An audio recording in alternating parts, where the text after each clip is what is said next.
এই সারা দুনিয়াটাই স্বার্থ, এই সারা দুনিয়াটাই ধোঁকা।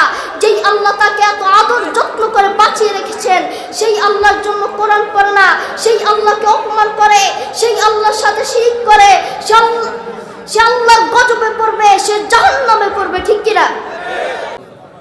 আলহামদুলিল্লাহ ওয়াহদা ওয়াসসালাতু ওয়াসসালামু আলা রাসূলিল্লাহ ওয়া বা'দ। ফাআউযু বিল্লাহি মিনাশ শাইতানির রাজীম। বিসমিল্লাহির রহমানির রহিম। ইকরা বিসমি রাব্বিকাল্লাযী খলাক। আপনারা সবাই কেমন আছেন? আমি আপনাদের সামনে এখন কোরআন নিয়ে একটি গুরুত্বপূর্ণ আলোচনা করব ইনশাআল্লাহ। আমাদের উচিত কোরআন মানা, কোরআনকে অনুসরণ করা, প্রত্যেক দিন কোরআন তেলাওয়াত করা।